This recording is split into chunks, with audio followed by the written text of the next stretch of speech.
Bismillahirrahmanirrahim. Assalamualaikum warahmatullahi wabarakatuh. Alhamdulillahirabbil alamin wassalatu wassalamu ala rasulil amin wa ala alihi wa ashabihi wa man tamassaka bi sunnati ila yaumil. Pemirsa dan pendengar Roja TV dan Radio Roja muliakan Allah Subhanahu wa taala. Puji dan syukur kepada Allah Subhanahu wa taala, di pagi hari ini kita dimudahkan Allah Subhanahu wa taala untuk melanjutkan kajian rutin kita tentang faedah-faedah dari sejarah Islam.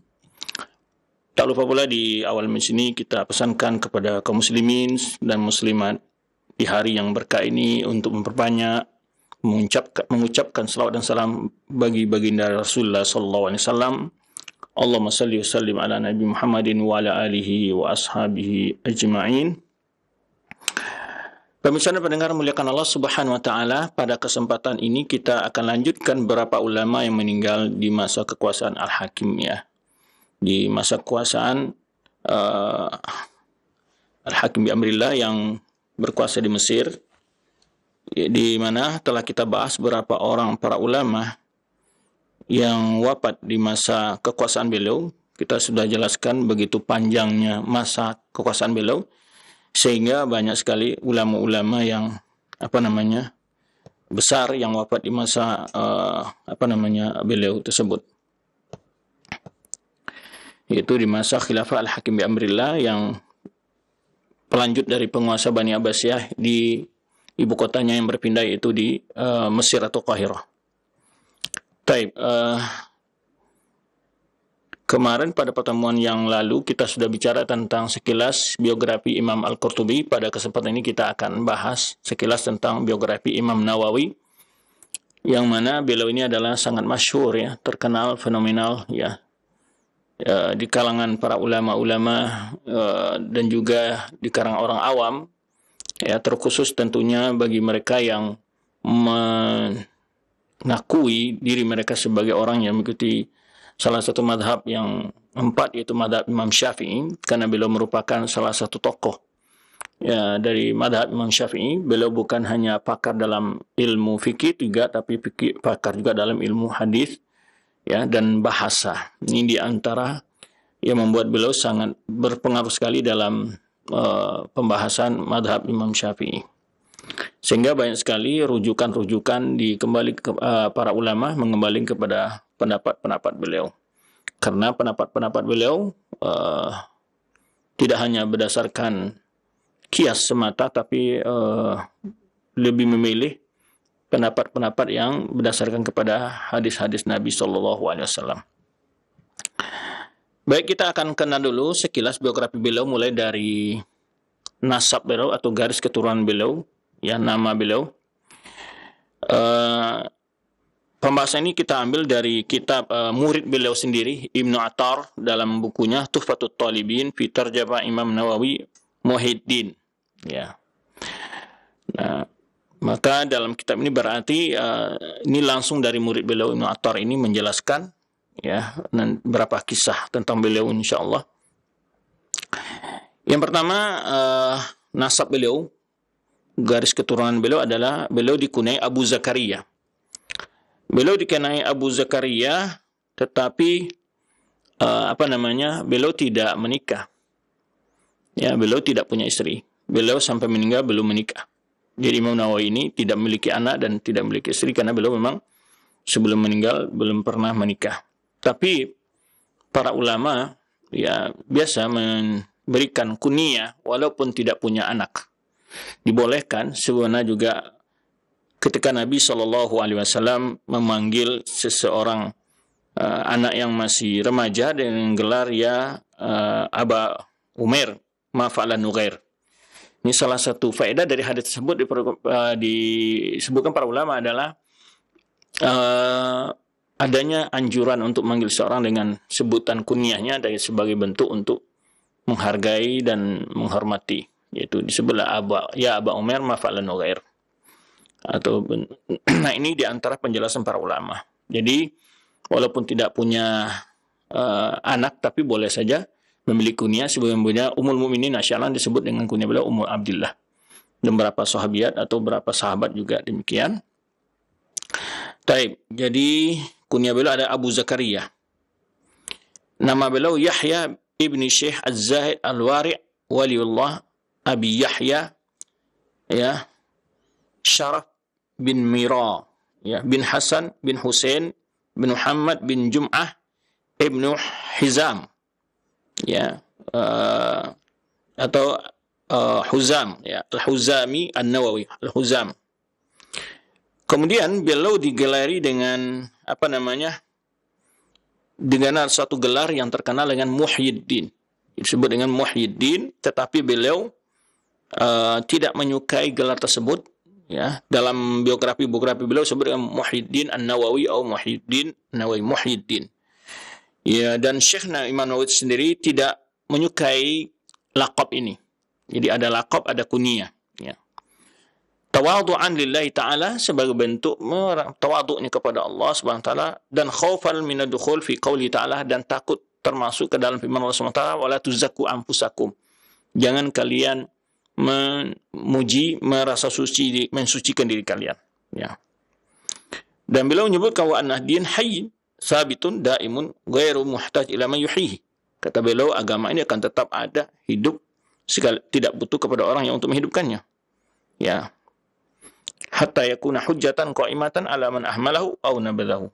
Sehingga agama ini tetap menjadi hujjah atas orang yang melalaikan dan meninggalkannya. Bahkan ada riwayat dari beliau menyebutkan bahwa beliau tidak membolehkan orang memanggil beliau dengan Muhyiddin ini, ya. La aj'al fi hilli man laqabani Muhyiddin. Ya, aku tidak menghalalkan orang-orang yang menggelarku dengan Muhyiddin, ya. Di sini disebut dengan dalam kitab Al-Minhal Al-Azbi, ya, Ar-Rawi fi Tarjamah Imam Nawawi, ya. Ini mengenai dengan kunyan, lakab dan garis keturunan beliau, tapi nama beliau adalah Yahya bin Syaraf, ya. Kemudian ada Huzam. Huzam ini adalah nisbah kepada apa namanya? Seorang yang apa namanya? Nisbahnya disebutkan nisbah kepada kakek beliau, itu Huzam, ya. Maka Ibnu Attar menyebutkan bahwa beliau Syekh sendiri Imam Nawawi menceritakan kepada saya, kata Ibnu Attar, bahwa sebagian kakeknya kana yazum annahu nisbah anna ba'd ajdadihi kana yazum annaha nisbatan ila Huzam Abi Hakim As-Sahabi. Ada yang mengira sebagian kakek-kakeknya bahwa itu nisbah kepada Huzam, ya, seorang sahabat Nabi SAW. Berkata Imam Nawawi, wa huwa ghalatun, itu adalah keliru. Ada faedah di sini dari sikap Imam Nawawi ini. Pertama adalah tawadhu'nya, ya. Ya, beliau dibeli gelar kebesaran Muhyiddin, tidak suka, dan kemudian juga nisbah beliau yang dinisbahkan kepada seorang sahabat Nabi, tentu juga beliau tidak mengatakan itu salah. Tapi belum tentu di antara kita bila ada informasi seperti ini tentang keturunannya, atau bahkan ada di antara sebagian orang yang mencoba memelintir, ya, garis keturunannya untuk nyambung umpamanya kepada seorang sahabat kah, nyambung kepada seseorang ulama yang terkenal kah, atau ada yang nyambung kepada Ahlul Bait, ya. Tapi pada hakikatnya tidak ada nyambungnya begitu. Nah, ini subhanallah. Karena memang hadis Nabi SAW, ya, man tasaba ghaira abihi atau ila ghaira kabilati atau kama qala sallallahu, dan Sahih Muslim menyebutkan, ya, maka fa alaihi la'natullahi malaikatu wan nas ajma'in la yaqbalu minhu apa namanya safra, Allah tidak menerima darinya amal ibadahnya, ya. Maka orang yang menisbahkan dirinya kepada bukan kepada keturunannya, maka dia dilaknat oleh Allah dan malaikat dan manusia seluruhnya. La yaqbalu minhu sarfan wala adlan. Allah tidak menerima amal-amal wajib maupun amal sunnahnya. Bahaya, ya, jangan pernah menisbahkan diri bukan kepada garis keturunan kita dalam rangka untuk mengangkat derajat kehormatan kita di tengah masyarakat, ya. Apalagi umpamanya menisbahkan diri dengan kebohongan kepada seorang ulama, kepada seorang sahabat Nabi, kepada keluarga Nabi dan seterusnya. Ini bagaimana Imam Nawawi memberikan pelajaran kepada kita. Beliau menyatakan sebagian dari kakek beliau mengira bahwa Huzam itu nisbah kepada seorang sahabat Nabi yang nama Huzam bin Abi Hakim tersebut, ya. Kemudian beliau menyebutkan itu salah. Ya, itu salah kata beliau dan itu tidak benar. Baik. Ibnu Attar menjelaskan zu tasanif mufidah. Imam Nawawi ini adalah memiliki tulisan-tulisan yang sangat berfaedah, syarat faedah, penuh dengan faedah, wal mulafat hamidah, karang-karang yang sangat terpuji, ya. Aw hadadahri, di antara pilihan-pilihan ulama hidup di masanya, wa faridu asri, bahkan yaitu orang yang sangat jarang ditemukan semisal beliau dalam ilmu ini di masanya. As-Sawwam, orang yang sangat banyak berpuasa. Al-Qawwam, yang sangat banyak beribadah, qiyamul lail. Az-Zahid fi dunya, terkenal sekali beliau adalah seorang yang zuhud, nanti akan dijelaskan bagaimana zuhud beliau. Ar-Raghib fil akhirah, orang-orang yang benar harap kepada akhirat. Sahibul akhlaq radiyah, memiliki akhlak yang mulia. Wal mahasin saniyah, dan juga kebaikan-kebaikan yang tinggi. Al-alim rabbani, seorang ulama rabbani, ya.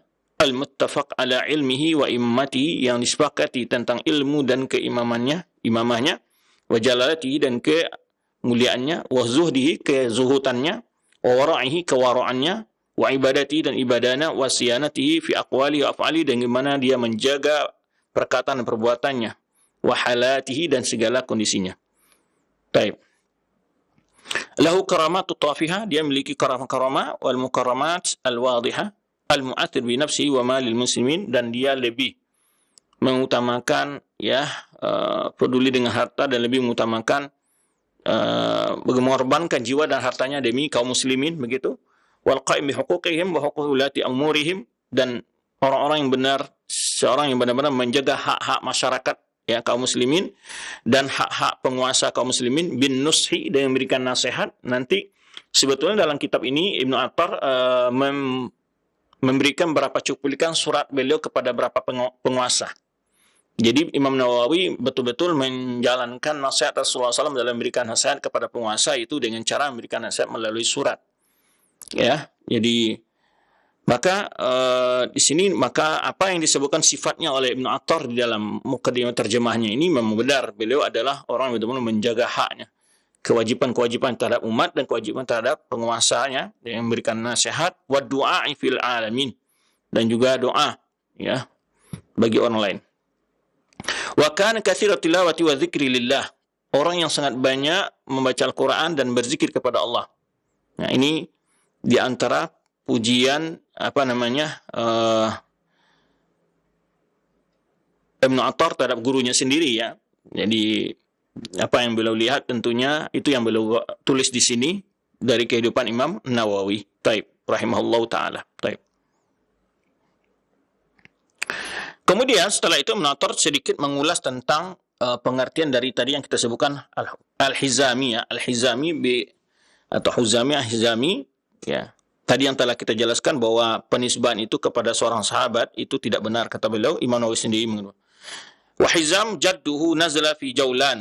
Jadi beliau menceritakan Hizam, nenek kakek beliau ini adalah yaitu orang yang berpindah di Jaulan daerah Palestina, ya, dataran Jolan atau dataran Golan, Jolan ma'ruf, ya, bi qaryatin Nawah, satu daerah namanya Nawah. Jadi Nawah ini Nawawi nisbah kepada daerah tersebut, ya. Jadi di mana ala adatil Arab, di mana kebiasaan orang Arab dinisbahkan kepada tempat lahirnya atau tempat besar seseorang, ya. Baik, ini Pak aqama biha, lalu kakeknya tinggal di situ, Hizam tadi, ya. Wa razaqallahu ta'dzuriyah, lalu memiliki keturunan di tempat tersebut, ila ansara minhum khalqun katsir, sehingga banyak, ya, keturunannya menyebar di daerah Jolan tersebut, di desa An-Nawah, desa Nawah, ya. Tadi wa Nawawi nisbah ila Nawah, Nawawi nisbah kepada desa Nawah tersebut yang disebutkan tadi, yaitu bihazfi alif wal waw alal asl. Jadi tidak ada alif waw. Jadi ya An-Nawah atau Nawah, jadi tanpa ada alif, ya. Dan alif lamnya. Kemudian dia bagian di daerah Jolan, ya, dataran Jolan. Di daerah Jolan ini min ardi Hauran mi a'mali Dimashq. Jadi bagian dari daerah Hauran, dari bagian dari kota wilayah Damaskus, ya. Fahuwa Dimashqi. Jadi Imam Nawawi Dimashqi. Jadi Al-Hizami An-Nawawi Dimashqi gitu. Li'annahu qama biha nahwan min 28 aman. Jadi beliau juga tinggal di Damaskus sekitar 28 tahun. Ya. Kemudian seseorang bisa nisbahkan di mana Abdullah Mubarak menyebutkan man aqama bi baldatin arba'a sinin nusiba ilaiha. Jadi Imam Abdullah Mubarak menyebutkan apabila seorang tinggal di satu tempat selama 4 tahun paling kurang ya 4 tahun, maka dia boleh dinisbahkan. Maka banyak ulama menyebutkan Al-Misri, Al-Baghdadi karena dia pernah tinggal di sana selama ya menuntut ilmu di situ ya bisa bertahun-tahun tentunya, sebagaimana Imam Nawawi yang hidup di desa Nawa kemudian pindah ke daerah Damaskus. Baik. Itu tentang garis keturunan beliau. Sekarang kelahiran beliau dan wafatnya beliau. Adapun kelahiran beliau yaitu pada 10 pertengahan Muharram pada tahun 631 Hijriah. 631 Hijriah ya, di pertengahan Muharram beliau lahir. Bahkan disebutkan sebagian orang-orang soleh menyatakan bahwa orang-orang dewasa yang soleh menceritakan kata Ibnu Attar bahwa anhu wulida wa kutiba minas shadiqin. Ya. Diceritakan ini wa dzakara liwaliduhu anna syekh kana na'iman ila jambihi. Ini diceritakan oleh orang tuanya Imam Nawawi ini, kata Ibnu Attar ya, bahwa Syekh sedang tidur Imam Nawawi ini di sampingnya. Di waktu itu dia berumur 7 tahun, 7 sinin. Yaitu pada malam 27 Ramadan. Jadi saat berumur 7 tahun, ayahnya bercerita bahwa dia tidur di samping anaknya, tidur di sampingnya pada malam 27 Ramadan. Qala pantabaha nahwa nisful lail. Lalu Imam Nawawi bangun di tengah malam. Wa iqadhani, lalu dia membangunkan aku, kata orang tuanya. Jadi malam 27 Ramadan ya, tentu kemungkinan malam Lailatul Qadar gitu. Wa qala, lalu Imam Nawawi berkata kepada orang tuanya, "Ya abata, wahai ayahku, ma hadha ad-da'u alladhi qad mala'a ad-dar." Kata Imam Nawawi, ini cahaya yang begitu terang di rumah ini, ada apa? Kok rumah ini kayaknya sangat terang sekali begitu ya. Bersinar begitu, kata Imam Nawawi kepada ayahnya. Wa istaiqadha ahluhu jami'an. Kemudian juga orang-orang lain yang ada di rumah itu ya, keluarganya yang lain juga bangun saat itu. Nah, falam nara kulluna syai'an. Kata ayah dari Imam Nawawi, kami tidak melihat satu pun. Tapi Imam Nawawi memberitahu orang yang ya kayak diceritakan ini ya, Imam Nawawi tidur di samping ayahnya malam 27 Ramadan, kemudian tengah malam bangun, kemudian saat bangun dia bangunkan ayahnya dan dia bertanya kepada ayahnya, kenapa rumah kita ini begitu terang sekali? Lalu ayahnya ya, dengan sebab terbangunnya Nawawi itu lagi sedang bertanya begitu, keluarga yang lain juga bangun gitu. Maka ayahnya Imam Nawawi menyebutkan, kami semuanya nggak ada, semua keluarga yang ada bangun di rumah itu nggak ada melihat apa-apa.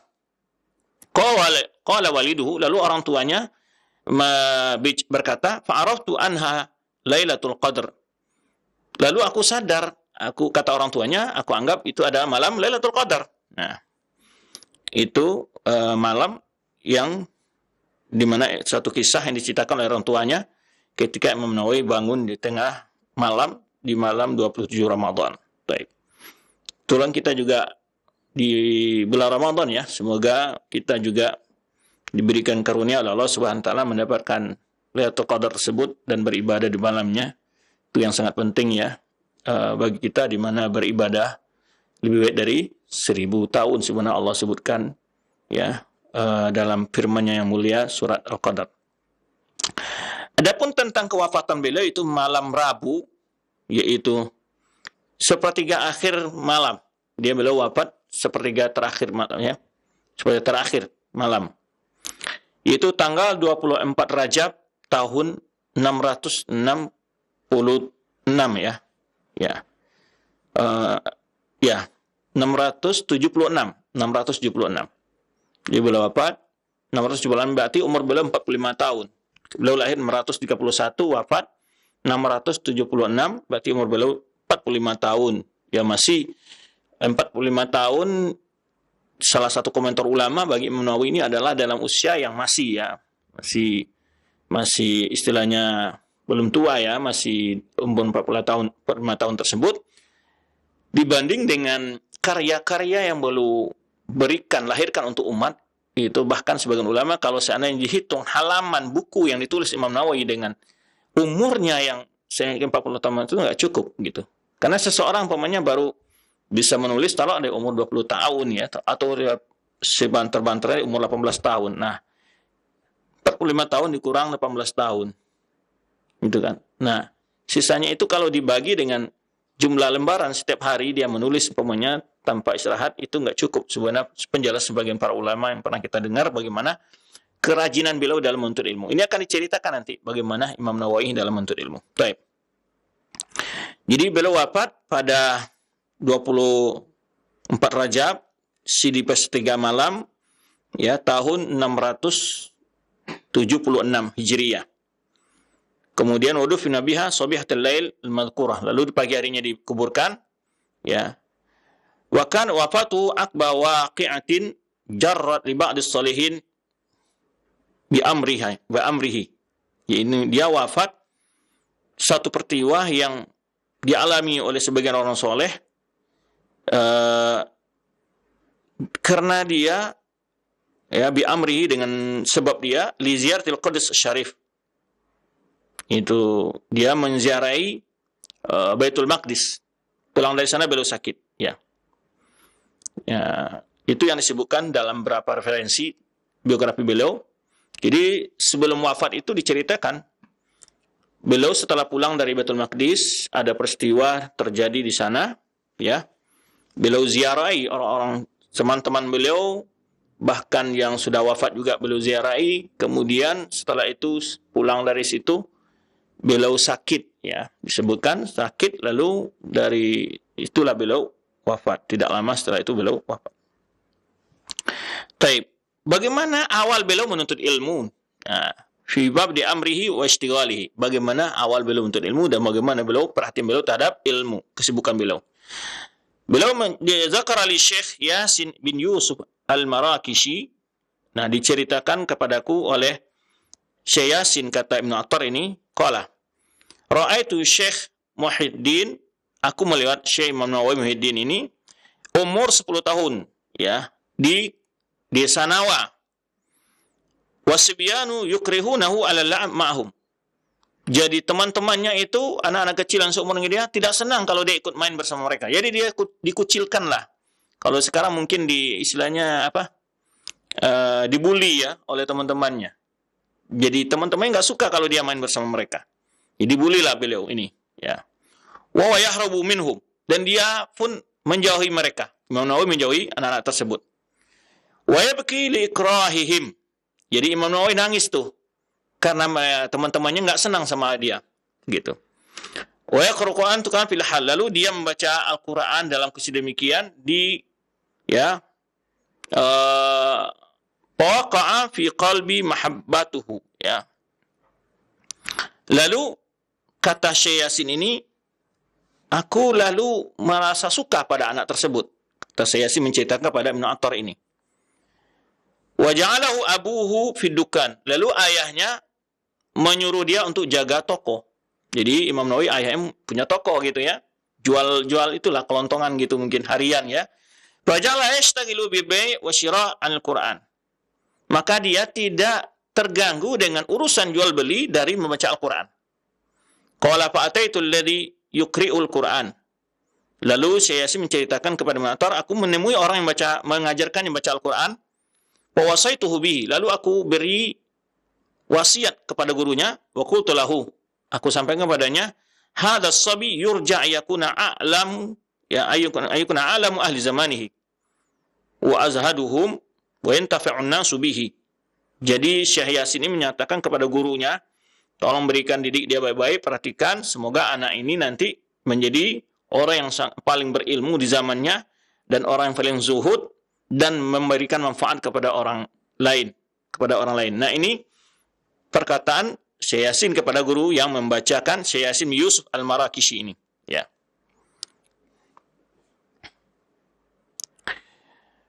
Kemudian, ya, itu kisah diceritakan oleh orang lain kepada Ibnu Attar, murid dari Imam Nawawi tersebut. Faqala li, lalu gurunya itu bertanya kepada Syekh Yasin bin Yusuf Al-Marakishi ini, apakah engkau munajim? Kamu ini ahli nujum. Artinya bisa meramal-ramal begitu, gitu kan? Faqultu la wa innama antaqanillahu bidzalika. Bukan, aku hanya menyampaikan, aku yang digerakkan lisanku oleh Allah untuk menyampaikan hal itu. Fadzakara dzalika liwalidihi, lalu disampaikan hal itu kepada orang tuanya, faharisa alaihi. Lalu orang tuanya punya perhatian yang luar biasa terhadap Imam Nawawi, ila an khatamal Qur'an wa qad nahazal ihtilam. Jadi khatamal Qur'an di sini dia sudah menghafal Al-Qur'an saat dia hampir balik umurnya, udah hafal Al-Qur'an dia. Itu Imam Nawawi.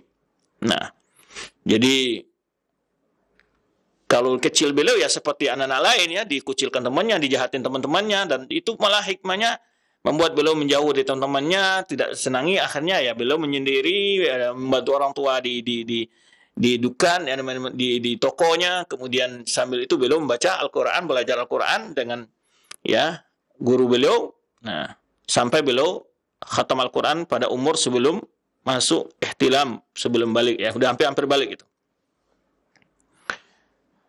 Qala li syekh, kemudian ini beliau menyebutkan,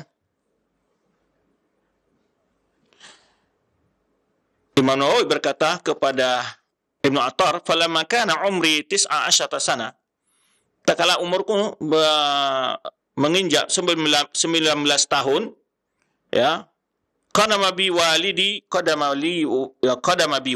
ila Dimashq. Ayahku membawaku, mengantarku ke Damaskus. Ini kisahnya luar biasa ya. Imam Nawawi itu ditinggalkan di sana enggak dikasih bekal yang cukup lah gitu. Ini nih, fi sanati 49. Jadi umur beliau dalam umur pada tahun yaitu 649 Hijriah, di umur beliau saat itu berumur berapa? 19 tahun. Fasakantul madrasah ar-rawahiyah. Lalu tinggal di pesantren rawahiyah, ya, kalau itu pesantren gitu ya. Satu sekolah. Wa baqaitu nahwa ya sanatain lam adha jambi ilal ard. Kata beliau waktu di pesantren itu, di madrasah Rawahiyah ini, beliau menyebutkan aku hampir 2 tahun ya tidak meletakkan punggungku di atas tikar gitu, maksudnya begitu rajinnya beliau ya. Wa kana quti fiha jaratul madrasah la ghair. Ya, yang beliau dapat bahan konsumsi beliau, makanan seharian beliau hanya apa yang diberikan dari sekolah saja. Ya, mungkin kita tahu ya di masa Imam Nawawi itu para penguasa-penguasa, para orang kaya juga memperhati pesantren. Jadi mereka mengasih ke pesantren memasakkan untuk santri-santrinya, begitulah ya. Nah, jadi beliau makan dari apa yang ada dari sekolah yang dikasih itu saja. Ya. Kebutuhan beliau gitu. Dan Imam Nawawi juga mengatakan wa hafidhu kitab tanbih. Jadi selama 2 tahun itu beliau sudah hafal kitab tanbih. Ya. Beliau menceritakan bahwa beliau menghafal kitab tanbih itu dalam waktu berapa? 4,5 bulan. Ya. Kitab tanbih ini adalah salah satu kitab yang 5 masyhurah baina Syafi'iyah. Ini adalah kitab yang sangat masyhur di kalangan ulama Syafi'iyah dan sangat fenomenal ya. Yang itulah yang ditulis oleh Abu Ishaq Asy-Syirazi ya. Baik. Kemudian jadi beliau hafal mutun tanbih ini, matan fikih Syafi'iyah ini dalam 4,5 bulan.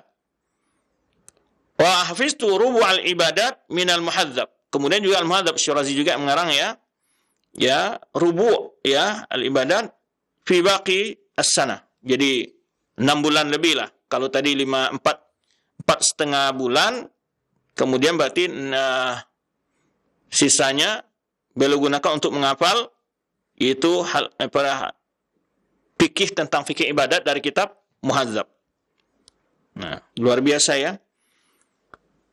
Qala wa ja'altu asra wa usahhi ala syaikhina Al-Imam Alim Az-Zahid Al-Wari' Zil Fadail wal Ma'arif Abi Ibrahim Ishaq bin Ahmad bin Utsman Al-Maghribi Asy-Syafi'i. Ini guru beliau, ya, beliau mensyarahkan, memperbaiki, ya, tulisan beliau, bacaan beliau, ya, dan beliau mulazamah dengan guru beliau yaitu Abu Ibrahim Ishaq bin Ahmad bin Utsman Al-Maghribi Asy-Syafi'i.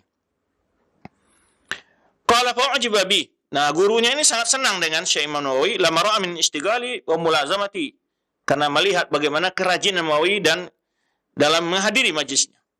Wa ana ikhtilati bin nas, melihat bahasanya orang yang tidak banyak bergaul dengan orang lain, ya, tidak buang-buang waktu dengan orang lain. Wa habbani mahabbatan syadidatan, sehingga gurunya sangat sayang kepada beliau, kata Imam Nawawi. Wa ja'alani u'idu durus fi halaqatihi li akthar jamaah. Jadi kadang-kadang Imam Nawawi disuruh menyampaikan pelajaran dan kadang menyampaikan pelajaran di hadapan beliau untuk menyampaikan di tengah murid-murid beliau.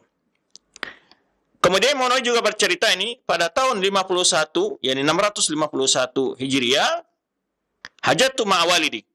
Lalu beliau berangkat haji bersama orang tuanya. Nah, waqana waqfatan jam'atan. Jadi kata beliau ini suatu kenangan sangat berarti gitu ya. Wa kana rahiluna min awal Rajab. Berangkat dari Damaskus, kata beliau, dari awal Rajab. Ya, tentu naik itu ya onta, ya, ke Mekah. Lalu beliau tinggal di Madinah sekitar sebulan setengah, ya, 1,5 bulan lah. Ya, bertemu dengan ulama-ulama dan belajar di sana. Ya. Qala li waliduhu rahimahullah, dan juga diceritakan oleh orang tuanya kepada Ibnu Attar, lama tawajjahna min Nawa lirrahil, tak beliau berangkat dari desa Nawa untuk berangkat haji itu, akhadathul hummah, Imam Nawawi itu panas badannya. Humma itu panas lah kitanya, ya. Ya, panas badannya. Falam yufarriqhu ila yaumi Arafah. Enggak pernah berhenti itu panasnya sampai wukuf di Arafah. Kan lama ya, berangkat dari kapan? Awal Rajab. Ya. Rajab, Sya'ban, kemudian apa? Ramadan, ya. Kemudian Syawal, Zulqa'dah, Zulhijjah. Sekian lama itu panas badan semenjak keluar dari desanya Nawa sampai hari Arafah, kata orang tuanya Imam Nawawi itu tetap badannya panas. Tapi kata orang tuanya, qala walam yata'awwah qat. Namun tidak pernah mengeluh selama itu. Tidak pernah, aduh sakit dan capek, nggak ada. Tapi badannya panas, kata orang tuanya sendiri. Dia semenjak keluar dari Nawa sampai balik ke desanya malah, ya, selesai haji. Falamma qadaina al-manasik, ya, tak kala kami selesai melaksanakan ibadah manasik, haji maksudnya, wasalna ila Nawa. Kemudianlah kembali lagi ke Nawa, ke desanya Nawa. Nazalna ila Damaskus. Dan kami juga mampir ke kota Damaskus. Sabballahu ilmu sabba. Ya, kemudian beliau belajar, tentu belajar di Mekah, bertemu para ulama dan juga di Damaskus. Dari situlah ayahnya bercerita di mana Imam Nawawi memiliki ilmu yang luar biasa, Allah beri ilmu yang luar biasa. Walam yazal yashtaghilu bil ilmi, dan senantiasa beliau menyibukkan diri dengan ilmu, ya. Wa yaktafi athar syaikhihi al-madhkur fil ibadah, dan dia mencontoh bagaimana gurunya rajin dalam beribadah. Minas salat wasiyam dar, suka berpuasa, qiyamul lail, zuhud, wara, ya. Zuhud itu adalah menjauhi hal-hal yang terlalu berlebihan dan yang mubah, al-wara adalah menjauhi perkara-perkara yang syubhat. Wa adam idha'ati syai' min awqatihi. Di sinilah Imam Nawawi, banyak para ulama menjelaskan beliau terkenal sekali sangat disiplin waktunya dan tidak pernah membuang waktunya sampai beliau wafat. Nawawi ini. Jadi falamma tubi'a syaikhuhu al-madhkur, tatkala meninggal gurunya, semakin sibuklah Imam Nawawi untuk mencari ilmu dan beramal. Nah, kemudian, ya, dan juga Imam Nawawi pernah bercerita kepada Ibnu Attar ini, menyebutkan kuntu aqra kulla yawmin 12 darsa. Dalam sehari beliau mempelajari berapa? 12 mata pelajaran. Subhanallah. 12 mata pelajaran. Ya.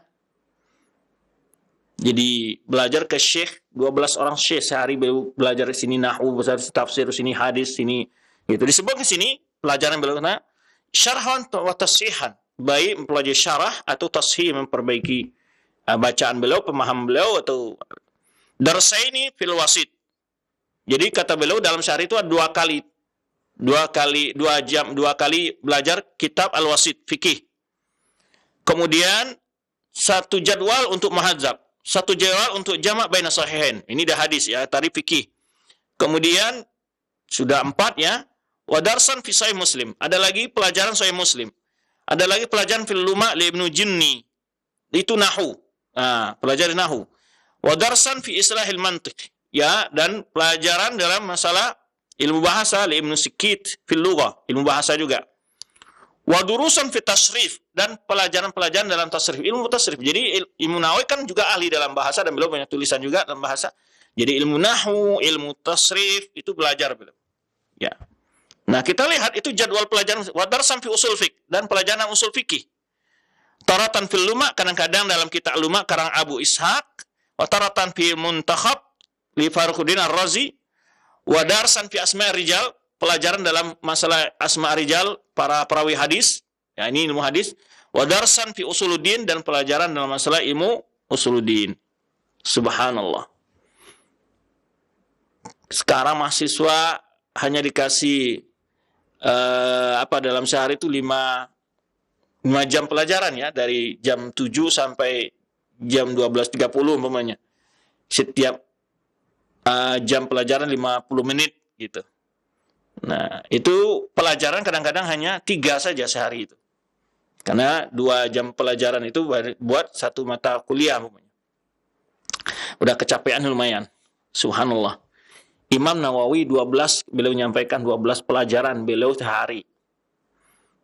Malu kali ya, sangat malu kita ini.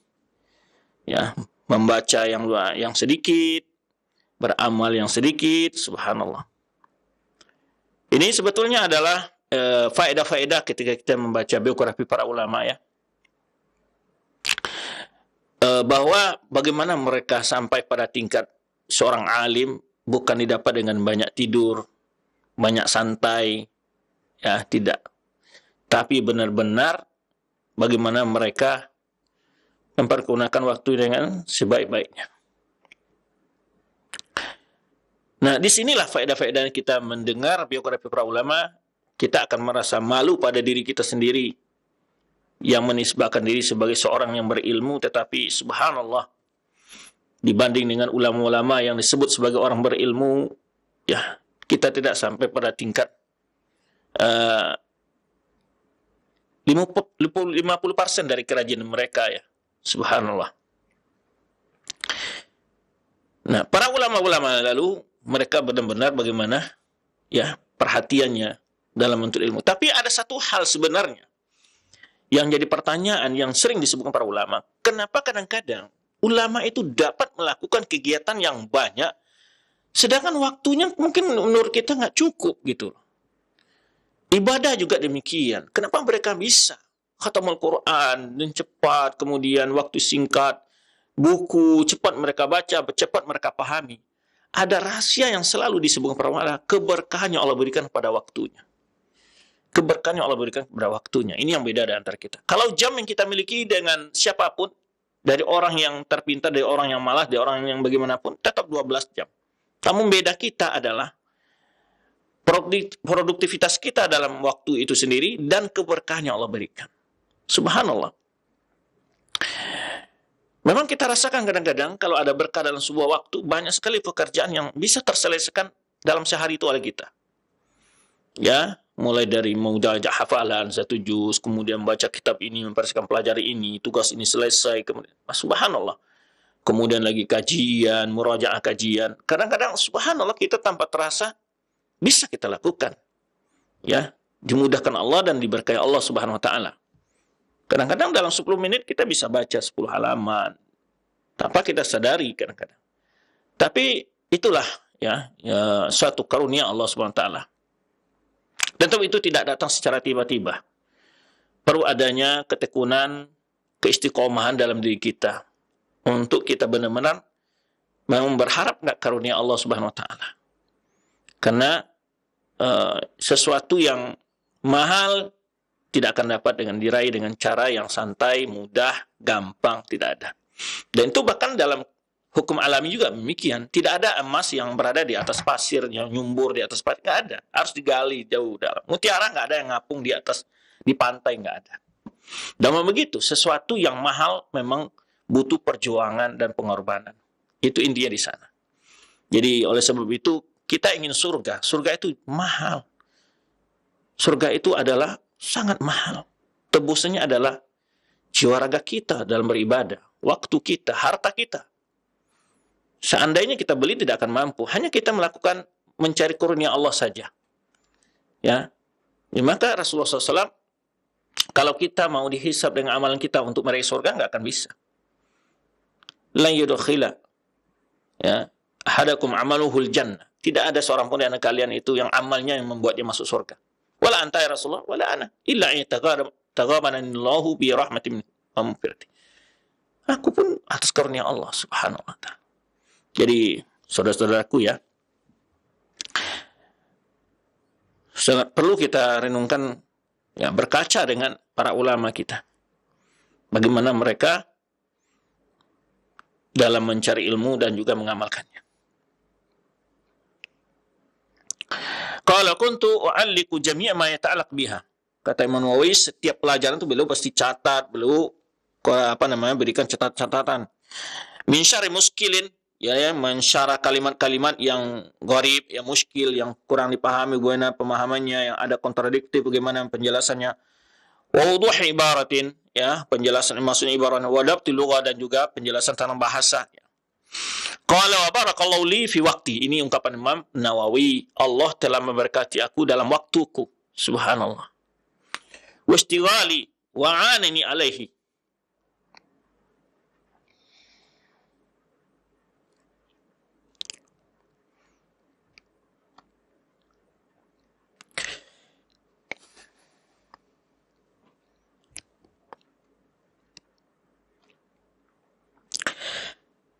Kata Imam Nawawi,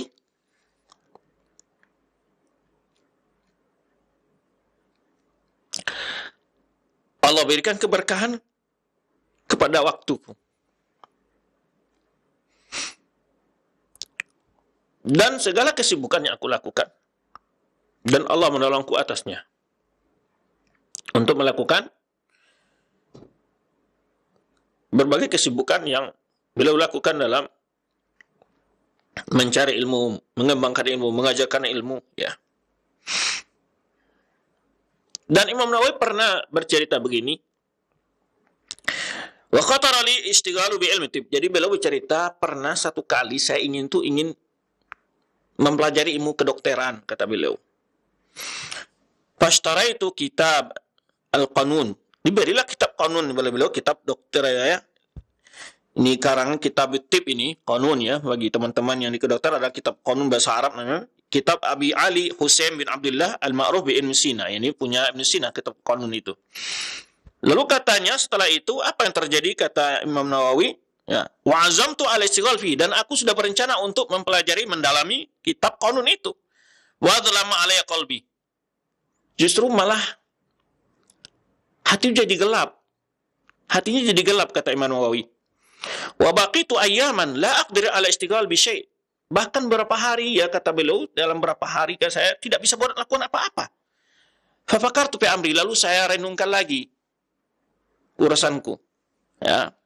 Wa min aina dakhala alayya dakhil? Kenapa aku kondisi seperti ini? Hati terasa tertutup, malas, mungkin ya adanya kegelisahan begitu.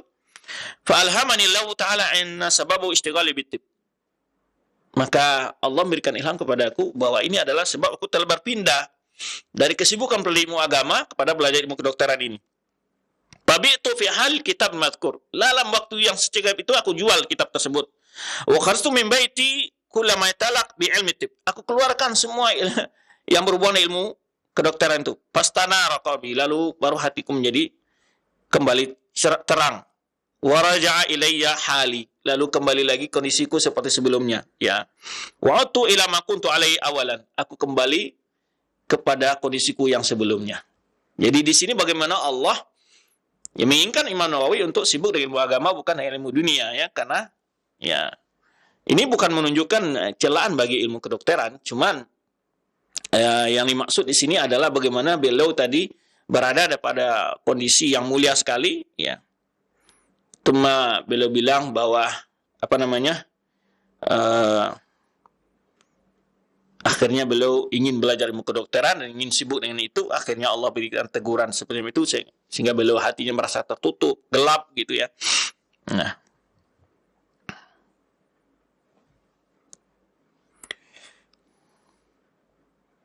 ini di antara kisah Nawawi. Ya, tadi ini masih panjang sebetulnya, waktu yang batas kita masih belum bercerita tentang guru-guru beliau, ya. Kemudian juga guru beliau dalam fikih, murid-murid beliau tentu banyak sekali, ya.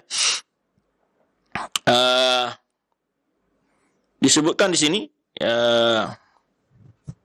antara guru beliau, jadi yang tidak kita sebutkan itu Abu Ibrahim Ishaq bin Ahmad bin Utsman al-Maghribi Sumnan Maqdisi, ya.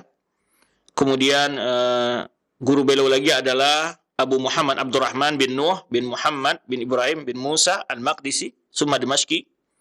Kemudian beliau lagi Abu Hafs Umar bin As'ad bin Abi Ghalib Ar-Rabai bil Fatira al-Ba al-Arbili Imam al-Muskin al-Mufti. Nah, ini masih banyak guru-guru beliau yang disebutkan oleh Ibnu Attar, karena waktu juga membatasi kita, cuman kita lebih banyak mengambil dari bagaimana sebelumnya sudah kita jelaskan bahwa para ulama-ulama itu juga dipengaruhi oleh gurunya yang begitu luar biasa, ya. Ya, ketakwaan, keteladanan yang dari guru yang membuat Imam Nawawi juga sangat berpengaruh dalam kepribadian beliau. Ini juga bagi kita para pendidik sebetulnya, para dai, para guru, ya. Semuanya keteladanan dari guru itu sangat besar pengaruhnya kepada murid, ya. Lebih terasa kadang-kadang apa yang dilihat murid pada diri kita daripada sekedar kita menyampaikan wejangan yang sehat. Baik. Kemudian disebutkan juga guru beliau dalam usul fikih, itu disebutkan di sini Al-Alama Qadi Abdul Fattah Umar bin Bundar, ya, Asy-Syafi'i. Beliau mempelajari Al-Muntakhab karang Imam Fakhrul Razi, ya, dan kitab Al-Mustasfa karang Imam Al-Ghazali, guru tersebut. Dan juga guru beliau dalam lughah, nahwu, saraf, ya, yaitu beliau mengambil Fakhruddin Al-Maliki, ya. Beliau mempelajari kitab Al-Luma' Ibnu Junni di sini.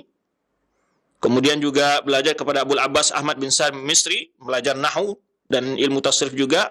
Belajar kitab Isalul Mantiq karang Ibnu Sikkin, ya, dan kitab tasrif. Ini menunjukkan bagi kita juga para ulama-ulama, ya, karena dalil-dalil itu berbahasa Arab, Al-Quran dan Sunnah, ungkap para ulama, tentu mampu menggali makna-makna yang tersurat, yang tersirat, yang seterusnya di dalam itu tentu dengan belajar bahasa Arab.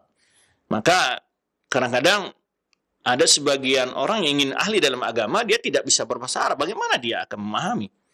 Ya, dan intinya memang senjata untuk isyaratnya itu kail, ya. Kalau kita mau ngambil ikan ke laut, ya kailnya itu bahasa Arab tala ilmunya.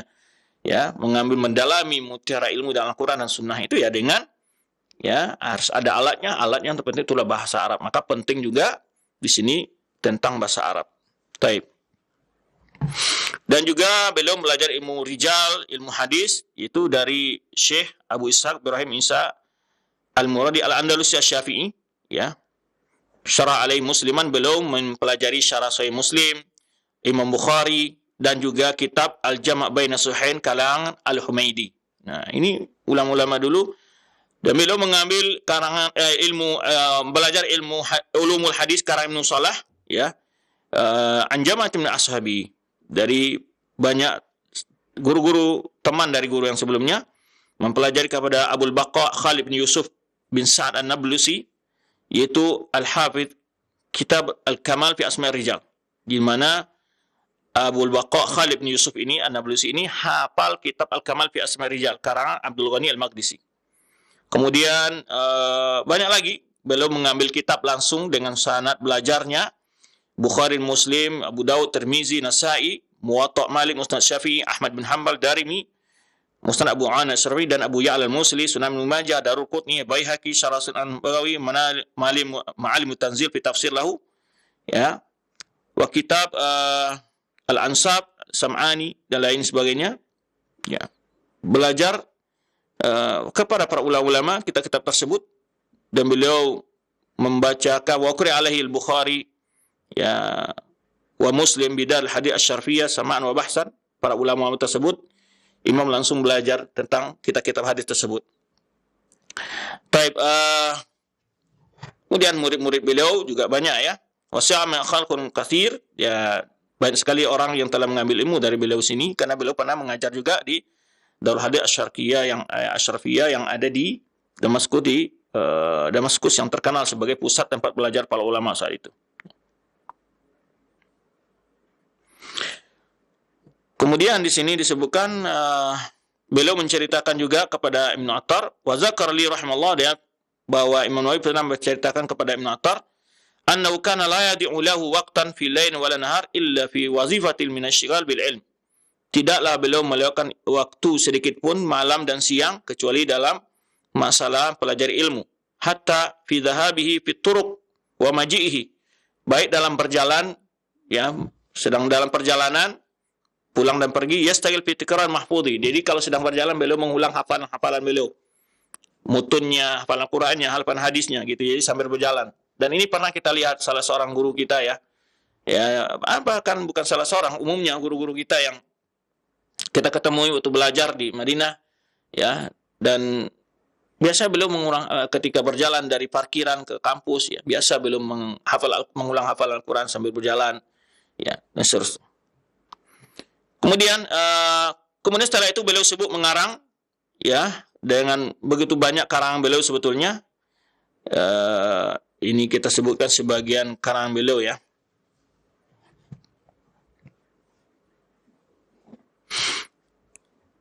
Karangan beliau yang cukup terkenal, Riyadhus Shalihin, Arba'un Nawawiyah yang terkenal karangan Imam Nawawi.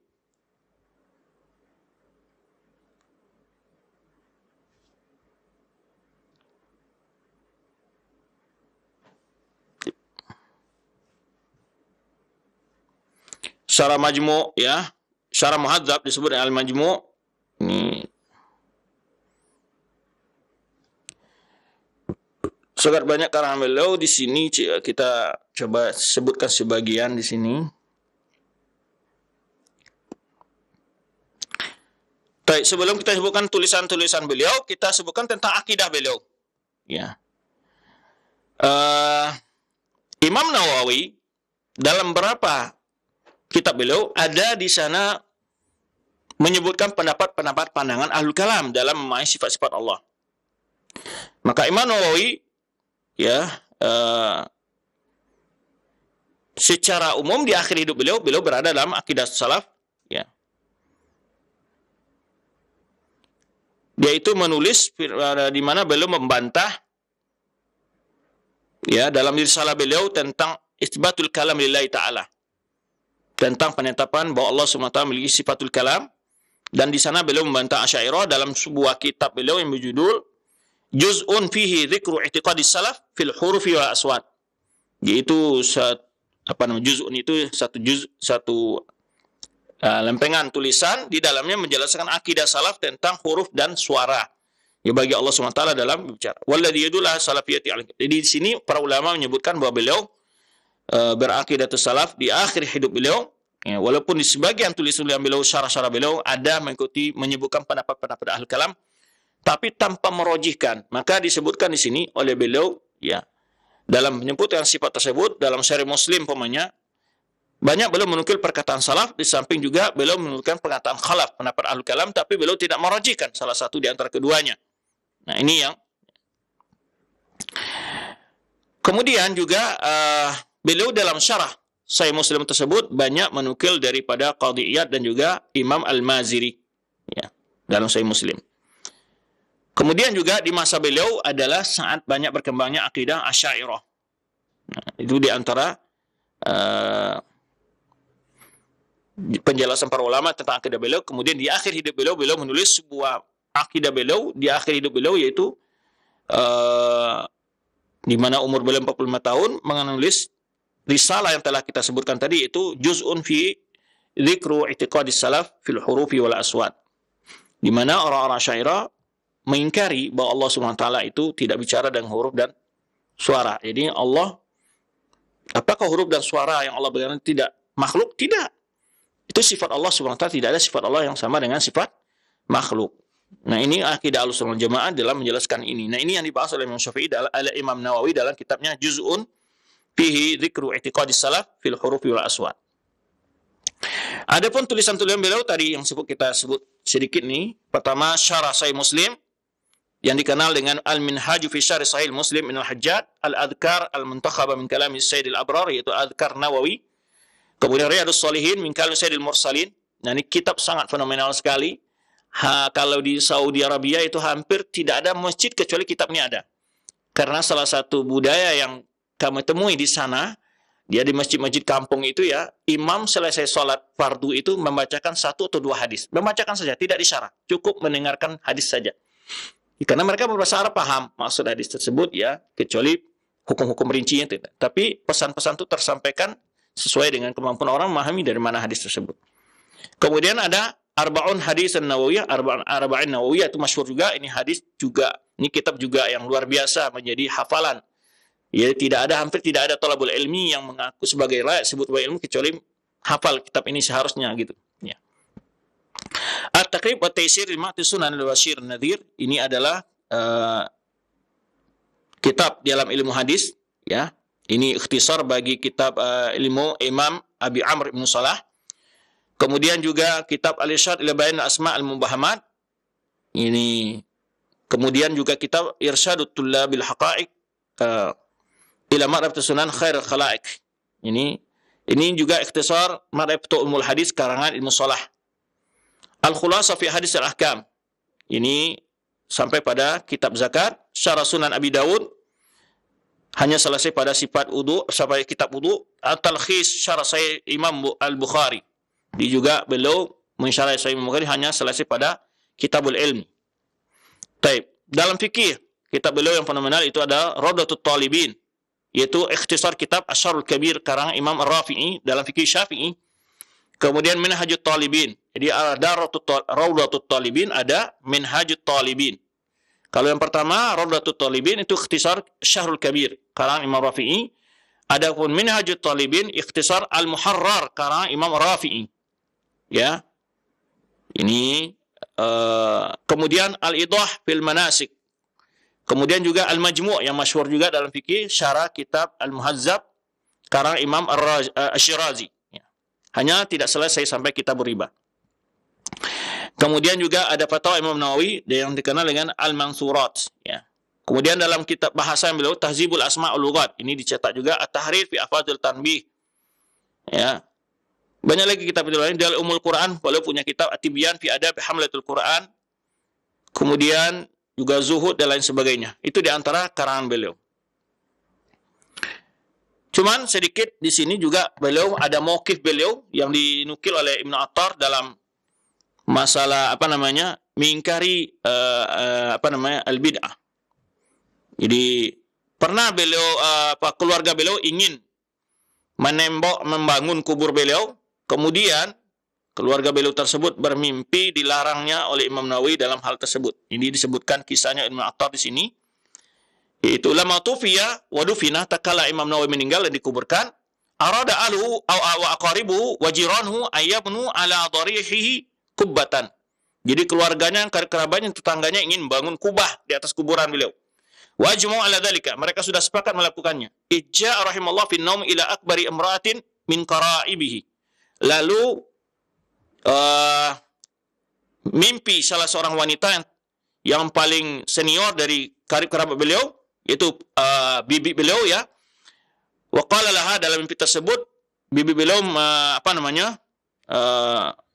quli li akhi wal jamaah. Jadi dikatakan tolong sampaikan kepada saudaraku dan semua orang, la yaf'alu hadzal ladzi qad azamu alaih. Jangan lakukan apa yang mereka rencanakan tersebut. Minal bunyan, itu ingin membangun kuburan beliau. Fa innahu kullama banu syai'an ya yuhdam alaihim. Ya. sesungguhnya setiap mereka mencoba bangun sedikit saja, maka akan jatuh runtuh atas mereka. Lalu bibitnya tersebut bangun dalam keadaan penuh ketakutan, faqassa alaihim ru'yah, lalu disampaikanlah mimpi itu kepada karib kerabatnya dan tetangganya, ya. Kemudian famtana'u minal bunyan, akhirnya mereka tidak jadi membangun kuburannya Imam Nawawi. Wa hawwatu alai qabrihi bi hijaratin tamna ad-dawab wa ghairiha. Hanya sekedar dipagar saja supaya tidak dilewati oleh binatang ternak. Gitu. Baik,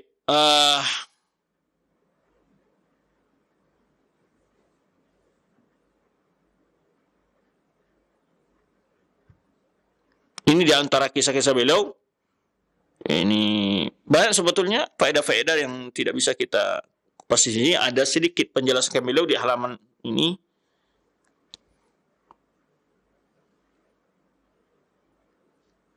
Baik. Yaitu peringatan Imam Nawawi terhadap bid'ah, ya. Di antaranya hadis pamannya manzarani wa zara abi Ibrahim fi sanatin wahidah dhamintu lahu alallahi jannah. Ini hadis ditanya kepada Imam Nawawi, barang siapa menziarahi bapakku Ibrahim pada tahun yang sama, aku jamin untuknya surga. Ini hadis palsu kata Imam Nawawi. Kemudian ini beliau menyebutkan bahwa hadis ini batilun maudhu'un kata Imam Nawawi, ya. Kemudian juga beliau ditanya tentang, ya,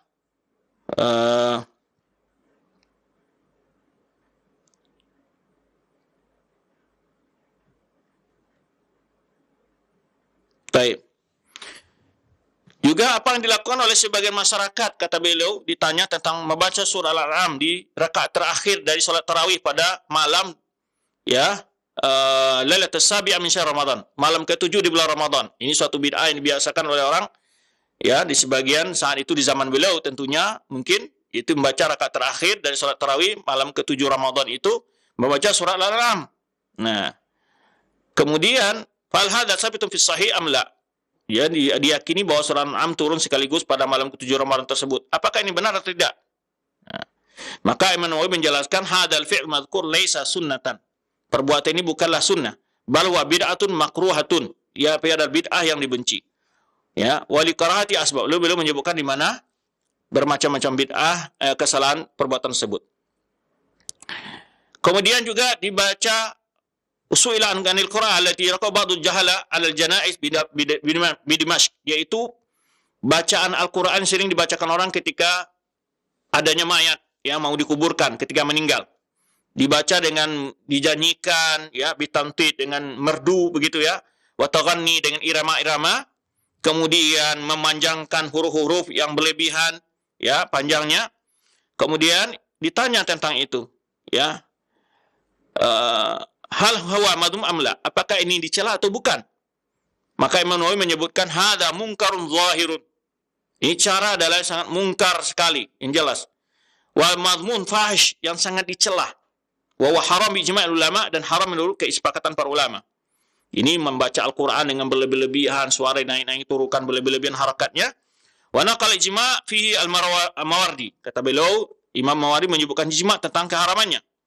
Dan tidak seorang para ulama, ya, menyebutkan tentang keharam tersebut. Dan seorang pemimpin, walil amri, maksudnya penguasa, pemerintah, ya, hendaklah mencegah mereka.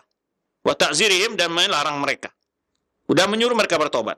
Wajib inkaruhu ala kulli mukallafin tamakkana min inkari. Wajib terhadap orang yang melihatnya, orang yang mukallaf, orang berakal, orang yang sudah diberi perintah untuk bela agama, bila melihat harus dicegah, kata Imam Nawawi. Kemudian di kitab Azkar juga menyebutkan apa yang dilakukan oleh sebagian orang membaca Al-Quran di atas, untuk, kan banyak, ya, di kebiasaan ada orang meninggal lalu dibacakan Al-Quran. Ya, ini juga ada di sebagian daerah di kita nih, ya. Maka Imam Nawawi menyebutkan di sini apa yang dilakukan oleh sebagian orang-orang yang bodoh, kata beliau, ma'iful jahalatu minal qiraah, yaitu membacakan Al-Quran untuk jenazah, ya, di Damaskus lainnya. Ini di Damaskus, ya. Tapi budaya-budaya ini juga ada sebagian daerah. dengan membaca irama-irama kesedihan, berlebih-lebihan, wa ikhrajul kalam an maudhi'i, melebihkan keluarnya suatu ungkapan dari tempat yang benar, faharam ijma' ulama. Inilah haram menurut kesepakatan ulama. Dan juga Imam Nawawi ya mengharamkan tentang istima' li ta'ziyah, berkumpul-kumpul untuk melakukan takziah. Ini ya beliau sebutkan dalam kitab beliau Al-Majmu' dan Wal Adhkar, beliau menyebutkan wa amma julus li ta'ziyah, adapun duduk di rumah orang untuk bertakziah ya, panas Syafi'i ya, dan mana Imam Syafi'i wal musannif ay Imam Syirazi dalam kitab Majmu' saya menyebutkan wasir ashab, dan para ulama-ulama lain dari kalangan Syafi'i ala karahati, tentang dicelanya. Ini maksudnya seperti perbuatan-perbuatan yang masih dilakukan kenduri setelah kematian gitu ya. Wa naqalu Syekh Abu Hamid fi ta'liq. Beliau menyebutkan Abu Hamid Al-Ghazali menukil pendapat ini dalam ta'liqnya. Wa akharu an nas Syafi'i, dan ulama lain dalam yaitu pendapat Imam Syafi'i. Ini ada di dalam kitab Al-Um jilid pertama halaman 248. Yani qalu yani julus laha, yaitu duduk ya di rumah orang-orang yang untuk bertakziah. Ayastami ahlul mait fi baitin fayaqsuduhum man arada ta'ziyah. Lalu berkumpulnya para kerabat orang meninggal itu untuk lalu ditemui oleh orang-orang untuk ditakziah. Qalu bal yanbaghi an sarifu fi hawaijihim. Seharusnya mereka harus sibuk melakukan pekerjaan mereka yang biasanya. Paman sadafahum azau, kalau ketemu ya diberikan takziah. Wala farqa baina rijal wal nisa fi karahati julus laha. Tidak ada perbedaan antara laki dan perempuan dalam dicelanya tidak disukainya duduk untuk takziah tersebut. Dan juga ditanya tentang salat ragaib yang pernah kita bahas dalam kitab Abi Syama. Ya, diawati malam pertama dari bulan Rajab ya. Awal latin bulan Rajab, apakah ini sunnah atau bid'ah? Maka Imam Nawawi menyebut hiya bid'atun qabihah, adalah bid'ah yang sangat keji. Mungkaratun asyadul inkar, sangat mungkar sekali. Ya, mustamilatun alal munkarat, mengandung banyak kemungkaran-kemungkaran. Inilah berapa cuplikan yang dapat kita sebutkan dari fatwa Imam Nawawi tentang berapa kebiasaan-kebiasaan yang menjadi diskusi-diskusi selalu ya di antara masyarakat.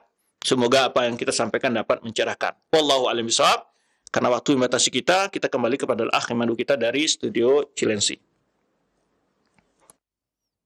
Nah, baik, alhamdulillah, syukran jazakallahu khair atas materi yang telah disampaikan oleh Ustaz di kesempatan pagi hari ini, faedah-faedah sejarah Islam, dan telah kita simak bersama biografi dari ulama besar kita, yaitu ulama Al-Imam An-Nawawi rahimahullahu taala. Baik, untuk selanjutnya kami akan ajukan beberapa pertanyaan, dan bagi Anda yang ingin bertanya langsung pula, silakan Anda bisa menghubungi kami di layanan telepon. Nah, sambil menunggu untuk di layanan telepon, ada pertanyaan dari Ramadan yang berada di Kalimantan Tengah.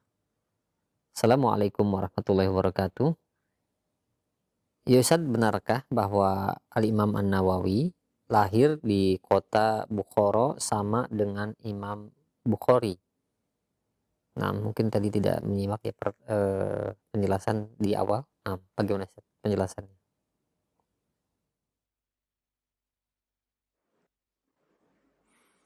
Tadi kita sudah jelaskan bahwa beliau lahir di Damaskus, yaitu satu daerah di Julan, dan nama desanya adalah Nawa. Jadi bukan di Bukhara. Baik. Nah, silahkan kami berikan kesempatan selanjutnya di layanan telepon untuk Anda yang ingin bertanya langsung. Silahkan. Halo. Ya, belum ada yang terkoneksi. Kami angkat kembali pertanyaan di layanan pesan singkat atau di layanan WhatsApp. Nah, assalamualaikum warahmatullahi wabarakatuh. Ustaz, apakah benar syarah Sahih Muslim yang disyarah oleh Al-Imam An-Nawawi jika selesai itu merupakan syarah terbaik yang pernah ada dari kitab Sahih Muslim? Mohon penjelasannya.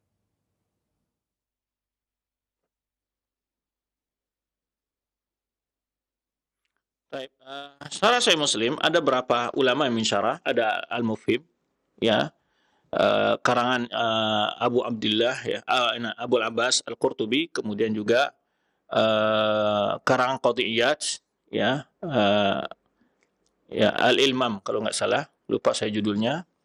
Kemudian juga Imam Nawawi, cuman syarah Imam Nawawi ini mengambil faedah dari banyak syarah-syarah sebelumnya, maka tentu dia menjadi agak lebih banyak membawa faedah itu. Maka sepanjang ini syarah Sahih Muslim yang fenomenal itu memang syarah Imam Nawawi. Ya, memang syarahnya Imam Nawawi karena syarahnya juga lebih luas, ya, panjang daripada yang mensyarah sebelumnya. Wallahu a'lam bishawab. Nah, baik, terima kasih banyak Syukran jazakallahu khairan atas jawabannya. Kami ajukan kembali pertanyaan di layanan pesan WhatsApp. Ya Ustadz, bagaimana Al-Imam An-Nawawi bisa dinisbatkan kepada madhab Al-Imam Asy-Syafi'i? Mohon penjelasannya. Ya, karena beliau di dalam sejarah penuntut ilmu beliau, tadi kita lihat guru-guru beliau, itu banyak sekali dari ulama-ulama Syafi'iyah, dan kitab-kitab yang beliau awal menuntut ilmunya, yang beliau hafal, dari ya, juga kitab-kitab ulama Syafi'iyah. Ya, usul fikih yang beliau pelajari, kita lihat juga kitab-kitab ulama Syafi'iyah. Kemudian beliau dalam tulisan-tulisan beliau juga banyak menukil pendapat ulama-ulama Syafi'iyah. Maka dinisbahkan beliau kepada mazhab Syafi'i tersebut, dan beliau tidak fanatik dalam bermadhab. Nah, ini juga suatu hal yang, dan ini yang sebetulnya model para ulama kita dalam menistimbatul ahkam, memakai kaidah-kaidah usul fikih, ya, dalam perbedaan-perbedaan yang di perjalanan ijtihadatnya, ya, itu yang mereka lebih banyak memakai kaidah usul fikihnya Syafi'iyah umpamanya, maka akan banyak nanti fatwa dan pendapat-pendapatnya mengikuti pendapat ulama Syafi'iyah dan juga nukilan-nukilannya.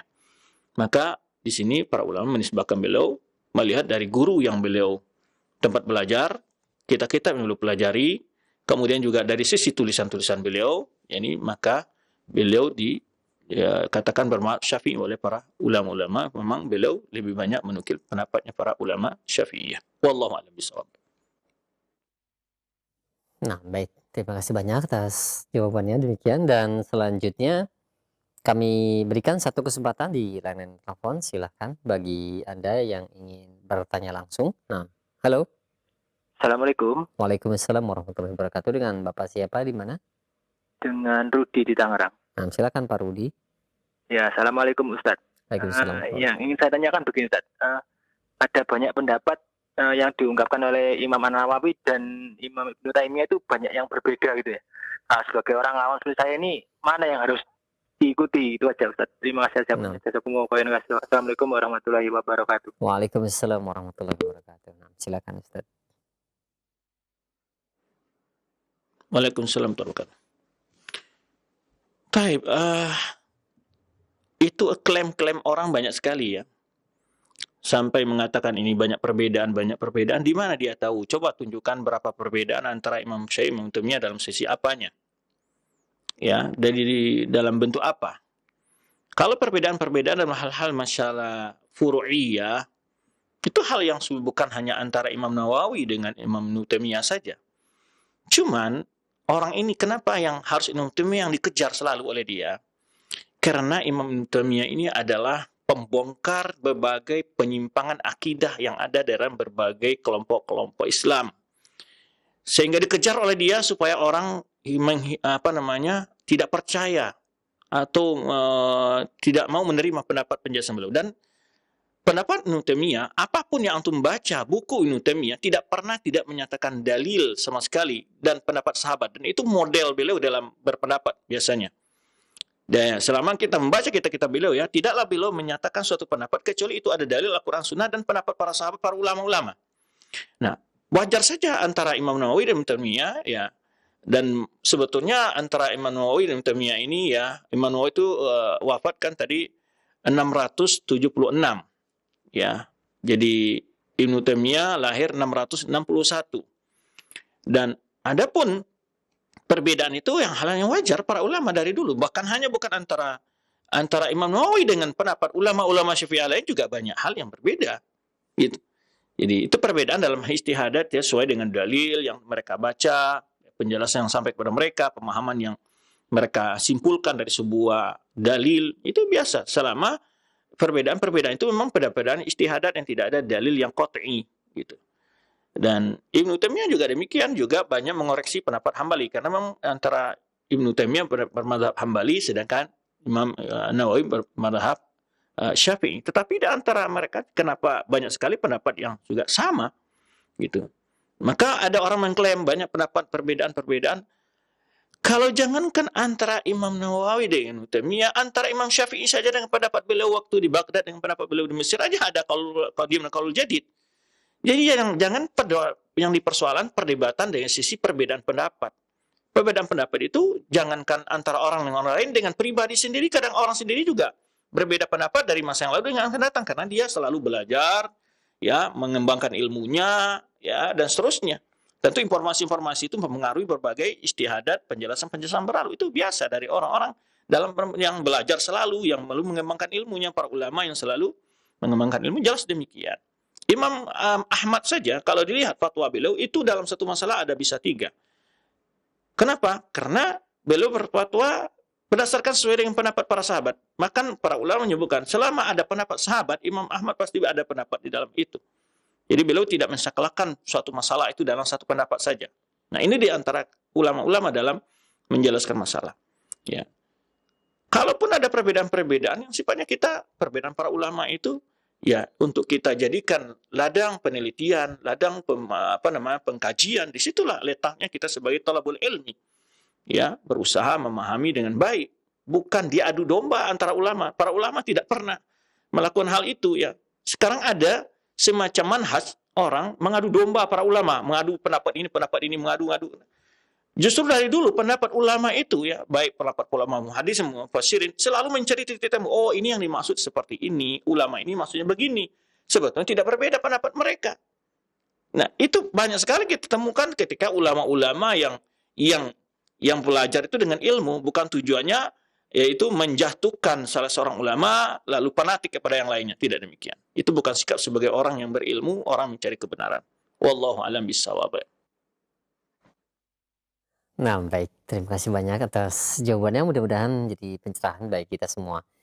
Dan waktu yang telah ada sudah mencukupi di kesempatan pagi hari ini, Ustadz. Dan mungkin ikhtitam untuk disampaikan kepada para pemerhati roja sekalian. Nah, silakan Ustadz.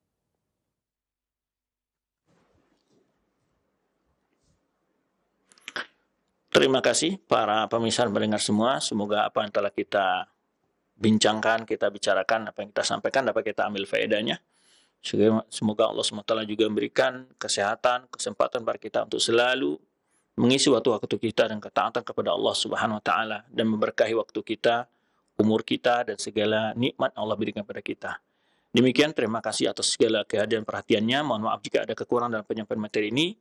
Subhanakallahumma bihamdika asyhadu an la ilaha illa anta astaghfiruka wa atubu ilaik. Wassalamualaikum warahmatullahi wabarakatuh.